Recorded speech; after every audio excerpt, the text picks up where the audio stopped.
வயநாட்டின் மறுவாழ்விற்காக உதவித்தொகை கொடுக்காத மத்திய அரசு மக்களை வஞ்சித்துள்ளதாக MM Mani MLA. CPIM Kattappana area மாநாடை Kattappana CSI கார்டனில் துவக்கி வைத்து உரையாற்றினார் அவர். சிபிஎம் கட்டப்பனை ஏரியா மாநாட்டிற்கு துவக்கம் குறிக்கப்பட்டது. கட்டப்பனை காந்தி ஸ்கொயரில் இரத்த சாட்சி மண்டபத்தில் முதிர்ந்த ஏரியா கமிட்டி அங்கத்தினர் எஸ் பால்ராஜ் கட்சி கொடியை ஏற்றினார். தொடர்ந்து தலைவர்கள் தொண்டர்கள் மலர் அஞ்சலி செலுத்தினர்.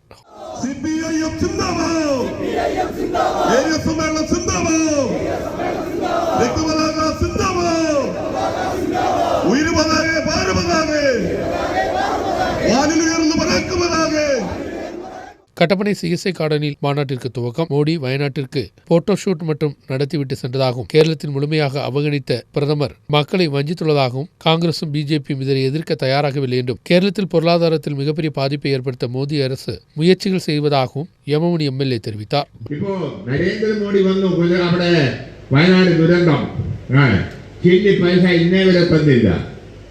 ഇപ്പൊ അയാളൊക്കെ വന്നതിന്റെ വിമാനത്തിന്റെ പൈസ നമ്മൾ കൊടുക്കണമെന്നാണ് പറയുന്നത്.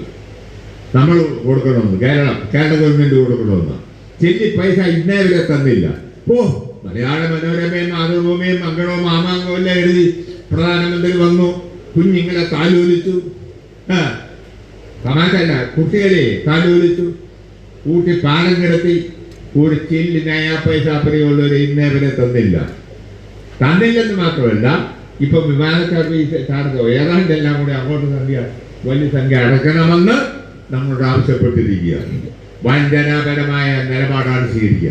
ഇവിടുത്തെ കുത്തകപ്പത്രങ്ങൾ മലയാള മനോരമയും മാതൃഭൂമിയും മംഗളവും മാമാങ്കവും ഈ രാജ്യത്തെ നിക്ഷേപ താല്പര്യക്കാർ ഈ ഗവൺമെന്റിനെ പൊതുന്ന കോൺഗ്രസ് ഐക്യ ജനാധിപത്യങ്ങളുടെ ഇന്നേ വരെ ഈ കേന്ദ്ര ഗവൺമെന്റ് നിലപാടിനെതിരെ പ്രതികരിക്കാൻ വേണ്ട നിലയിൽ ഒരു നിലപാട് സ്വീകരിക്കാൻ അവർ തയ്യാറായിട്ടില്ല.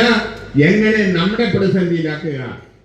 மாநாட்டில் ஏரியா கமிட்டி அங்கத்தினர் மேத்யூ ஜோர்ஜ் தலைமை வைத்தார். மாவட்ட செயலாளர் சி வி வர்கீஸ், மாநில கமிட்டி அங்கத்தினர் கே வி மேரி, மாவட்ட செக்ரட்டரியேட் அங்கத்தினர் பி எஸ் ராஜன், கே எஸ் மோகனன், ஆர் திலகன், ஏரியா செயலாளர் சஜி உட்பட பங்கெடுத்தனர். மாநாட்டில் ஏராளமான தொண்டர்களை ஆதரித்தனர். சனிக்கிழமை நடைபெறக்கூடிய பிரதிநிதிகள் மாநாட்டிற்கு முன்பு மதியம் 3 டவுன்ஹால் சுற்றுப்புறப்பகுதியில் ரெட் ஆல் இண்டியாஸ் மார்ச் நடைபெறும். தொடர்ந்து ஓபன் ஆடிட்டோரியத்தில் நடைபெறக்கூடிய பொது மாநாடு மாநில செக்ரட்டரியேட் அங்கத்தினர் எம் சுராஜ் துவக்கி வைக்கிறார். MM Mani MLA, C V Varghese, K V மேரி உட்பட பங்கெடுக்கின்றனர். நியூஸ் பீரோ கட்டப்பனை.